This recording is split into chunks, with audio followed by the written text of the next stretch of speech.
मनुष्याणां सहस्रेषु कश्चिद्ददति सिद्धाय यति तामपि सिद्धानां कश्चिन्मां व्यति त्वतः।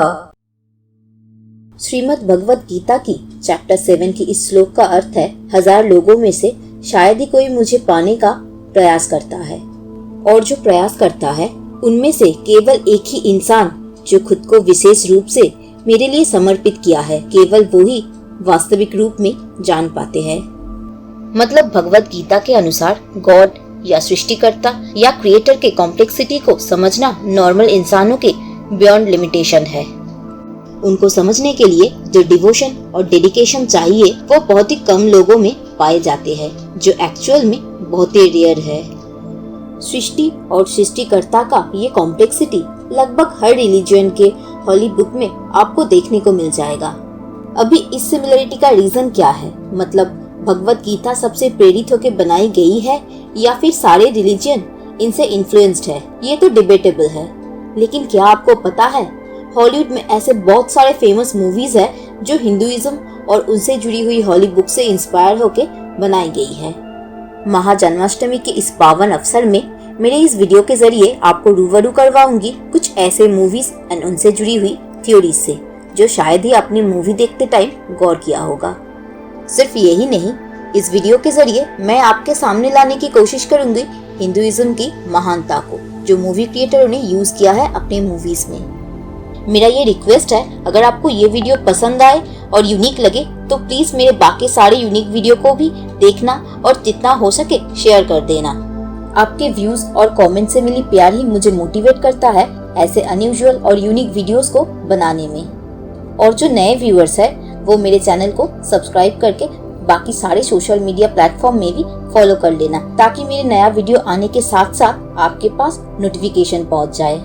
वीडियो में जाने से पहले मेरी एक गुजारिश है, मैंने कोई भी रिलीजन को अपमान ना किया है, ना ही करने की कोशिश किया है। अगर मेरा ये कंटेंट किसी के बिलीफ को ठेस पहुंचाती है तो इसके चलते मैं पहले ही माफी मांग लेती हूँ। तो चलो ज्यादा बातें ना बढ़ा के सीधा मुद्दे पे आते हैं, लेकिन उससे पहले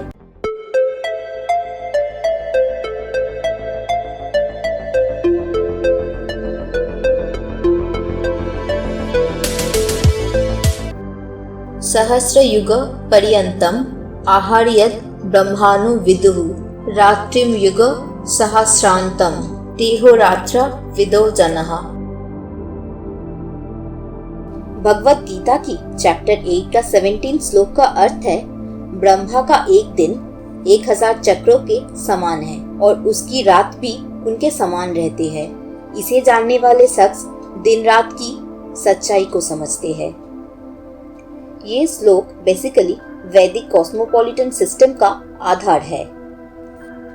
4 युग सत्या, त्रेता, द्वापर और कलियुग को मिलाकर एक महायुग होता है, और 1000 महायुग मिला के ब्रह्मा का एक दिन मतलब कल्प के समान होता है।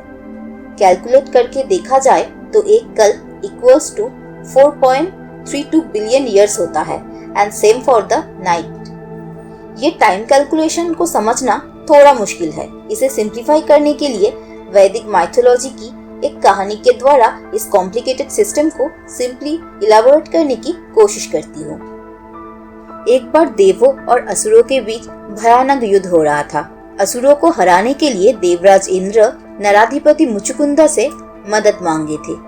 नराधिपति स्वर्ग में जाके इस युद्ध में हिस्सा लिए थे और असुरों को हराने में समर्थ भी हुए थे। स्वर्ग में ये युद्ध 1 साल तक चला था, लेकिन मुचुकुंदा जब पृथ्वी में लौट आए तो हैरान हो गए थे। वो अब तक 360 साल आगे निकल गए थे। मतलब स्वर्ग का 1 साल पृथ्वी के 360 साल के समान है।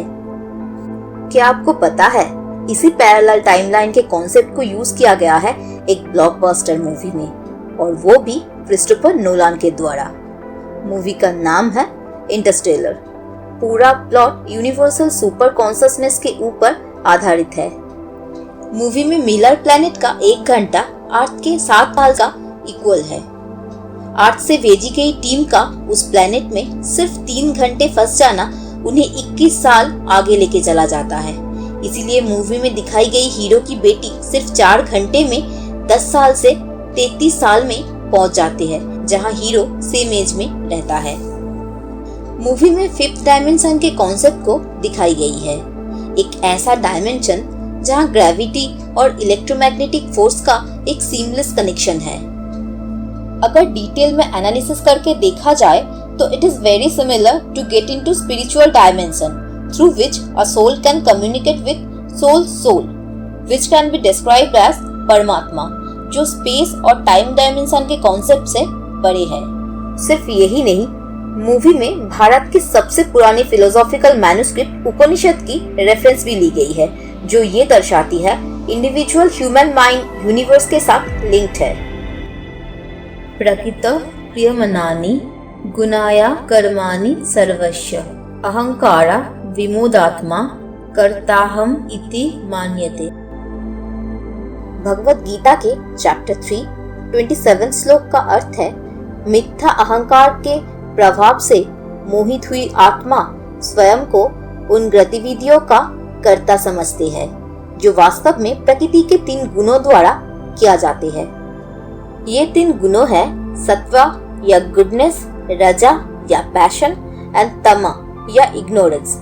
हिंदू माइथोलॉजी के अनुसार इन 3 मोड ऑफ नेचर से माया क्रिएट होता है, जिसको एक वर्चुअल प्रोग्राम से तुलना किया जा सकता है। ये 3 मोड एक इल्यूशन क्रिएट करता है, जिसके चलते इंसानों को लगता है रियलिटी में सारे काम वो कर रहे हैं, लेकिन एक्चुअल में सृष्टिकर्ता या गॉड के हाथ में सारे कंट्रोल रहती है। It can be said that due to maya people think everything is real, but in reality everything is virtual. दैवी हेषा गुणमयी मम माया दुरत्यय मामेव ये प्रपदयन्ते मायामितं तरन्ति ते। भगवत गीता की चैप्टर 7 की 14 श्लोक का अर्थ है, प्रकृति के 3 गुणों से युक्त मेरे दिव्य ऊर्जा माया को दूर करवाना बहुत ही कठिन है, लेकिन जो मेरे सामने आत्मसमर्पण करते हैं वो आसानी से इसे पार कर जाते हैं। भगवान के सामने आत्मसमर्पण करने का मतलब स्पिरिचुअलिटी से रूबरू होना। इसी 2 श्लोक के ऊपर बेस करके पूरा मैट्रिक्स सीरीज बनी हुई है, जहां इंसान मशीन के द्वारा रिप्रोड्यूस होते हैं और मशीन के हाथों इंसानों का पूरा कंट्रोल होता है। इंसानों को एक वर्चुअल रियलिटी में रखी जाती है, जहां वो सब कुछ रियल समझते हैं, लेकिन एक्चुअल में वो सब कुछ किसी और के द्वारा कंट्रोल होता है। ये असलियत उनसे छुपाई जाती है। मूवी में ऐसे इंसानों को दिखाई गई है जो कठिनाइयों का सामना करके रियलिटी और वर्चुअलिटी का डिफरेंस समझ पाने का एबिलिटी को कैप्चर किया है, ठीक वैसे ही जैसे भगवत गीता में बोला गया है।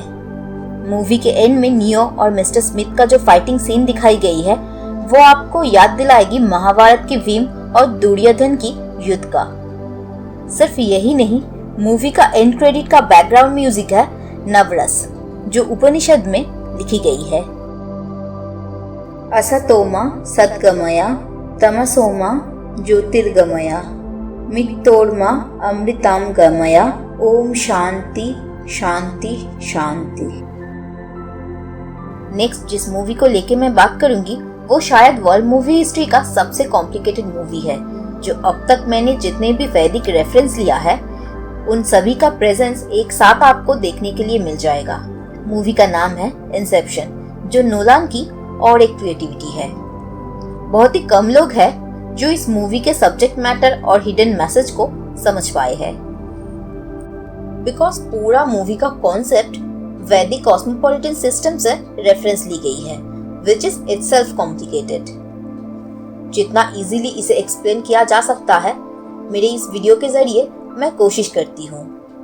As per the movie, Inception का मतलब है एक प्रोसेस जिसके थ्रू इंसान के ड्रीम या सपनों में घुस के दिमाग में किसी आइडिया को इम्प्लांट किया जाता है। मूवी में लिम्बो नाम का एक स्टेट है जो रेफर करता है एक डीप सबकॉन्शियस लेवल को, जहाँ रियलिटी से नाता पूरा का पूरा टूट जाता है। जो इंसान इस लिम्बो के अंदर फंस जाता है उसे वर्चुअल वर्ल्ड ही रियलिटी लगता है और वो किसी दूसरे इंसान के हेल्प के बिना उस लेवल से निकल नहीं पाता। मतलब वही माया वाला कॉन्सेप्ट जो मैट्रिक्स मूवी में यूज किया गया है। मूवी में लिम्बो से रियलिटी में लाने का प्रोसेस को दिखाई गई है एज किक। वैदिक शास्त्रों के अनुसार मौत के बाद आत्मा को मोक्ष नहीं मिलती जब तक ना मौत के बाद का रिचुअल और सेरेमोनीज कंप्लीट हो जाए। यही रिचुअल के साथ मूवी में दिखाई गई किक का कॉन्सेप्ट सिमिलर है। मूवी में और एक कॉन्सेप्ट यूज किया गया है, ड्रीम स्टेट का टाइम और रियल टाइम इनवर्सली प्रोपोर्शनल है। मतलब ड्रीम टाइम में टाइम उतना स्लो जाएगा जितना आपका माइंड फास्ट काम करेगा। मतलब ये भी सिमिलर है रिलेटिव टाइम के थ्योरी से जो मैंने इंटरस्टेलर के बारे में बोला था। वैदिक शास्त्रों के अनुसार इस पूरा संसार का सृष्टि परमपिता ब्रह्मा के द्वारा हुआ था जब भगवान विष्णु निद्रा में चले गए थे। इंसेप्शन मूवी में इसी कॉन्सेप्ट को यूज किया गया है। कॉब या कोई भी ड्रीमर को भगवान विष्णु के साथ कंपेयर किया जा सकता है, जहां एरियाड ने ब्रह्मा के जैसे पूरे वर्ल्ड ऑफ ड्रीम को क्रिएट कर रहे थे। रामायण हिंदू धर्म के पवित्र धर्मग्रंथ में से एक है। क्या आपको पता है इसी धर्मग्रंथ के कहानी के ऊपर बेस करके हॉलीवुड में पूरा एक मूवी सीरीज बनाई गई है। जी हाँ, सीरीज का नाम है स्टार वॉर्स। सीरीज की कहानी बेस्ड है प्रिंसेस लिया के ऊपर, जो किडनैप्ड हुई थी एक इविल वॉरलॉर्ड डार्थ के द्वारा। किडनैपिंग के टाइम लिया की हेल्प के लिए पुकार एक नॉन ह्यूमन एंटिटी R2-D2 कहानी के हीरो ल्यूक के पास लेके जाता है। ल्यूक लिया को रेस्क्यू करने के लिए आते हैं एक half animal half human creature Chewbacca के हेल्प से। रेस्क्यू मिशन के दौरान एक भयंकर वॉर हुआ था। अभी आप इजीली रिलेट कर पाओगे रामायण के कहानी के साथ। हर एक किरदार का रेफरेंस इसी महान ग्रंथ से लिया गया है। नेक्स्ट जिस मूवी के बारे में मैं बात करूंगी वो मूवी खुद ही एक लेजेंड है। मूवी का नाम है एवाटार। पहले आते हैं एवाटार वर्ड में, जो बेसिकली एक संस्कृत वर्ड है अवतार, जिसका इंग्लिश मीनिंग है इनकारनेशन। हिंदू शास्त्रों के हिसाब से अवतार भगवान विष्णु से रिलेटेड है। भगवान विष्णु के शरीर का रंग नीला है और मूवी में एवाटार की स्किन का कलर भी ब्लू है। नीला रंग द इनफाइनाइट नेचर ऑफ ब्राह्मण या सुप्रीम स्पिरिट को दर्शाते हैं, जो अनंत है। इसीलिए राम और कृष्णा अवतार भी नील थे। सिर्फ यही नहीं, एवाटार जो ड्रैगन यूज करते थे टू ट्रैवल और टू फ्लाई, वो कॉन्सेप्ट भी भगवान विष्णु के वाहन गरुड़ा के कॉन्सेप्ट के साथ सिमिलर है। मूवी में जो बॉडी चेंजिंग या बॉडी ट्रैवल कॉन्सेप्ट है वो पुराण में लिखी 9 दुर्लभ सिद्धि में से एक पराकाया प्रवेशम के साथ सिमिलर है। तंत्र विद्या से मिली इस सिद्धि के बल पर एक इंसान दूसरे इंसान के शरीर में प्रवेश कर सकता है, मृत्यु और जन्म के बिना ही। इन सारे मूवीज को छोड़ के कुछ ऐसे मूवीज भी है जिसके कैरेक्टर बिल्डअप में वैदिक रेफरेंस देखा गया है। For example Avenger series. इस मूवी के बहुत सारे कैरेक्टर के साथ महाभारत के कैरेक्टर के सिमिलरिटी मिल जाएगा आपको, लेकिन कैरेक्टर का कॉन्सेप्ट और बैकग्राउंड महाभारत की कहानी से थोड़ा अलग है। ये था मेरा छोटी सी कोशिश हिंदू शास्त्रों को लेके। हमारे देश के होने के बावजूद हम नेग्लेक्ट कर जाते हैं, लेकिन उसे ही यूज करके बाहर के लोग वर्ल्ड फेमस कुछ क्रिएट कर जाते हैं। तो कैसा लगा आज का वीडियो, कमेंट करके जरूर बताना। और अगर अभी तक आपने मेरे चैनल को सब्सक्राइब नहीं किया तो जल्दी से सब्सक्राइब करके बेल बटन को ऑन कर देना। तो आज के लिए बस इतना ही। फिर मिलते हैं बहुत ही जल्द कुछ नए यूनिक से वीडियो को लेके। तो तब तक के लिए take care and good bye and happy Janmashtami.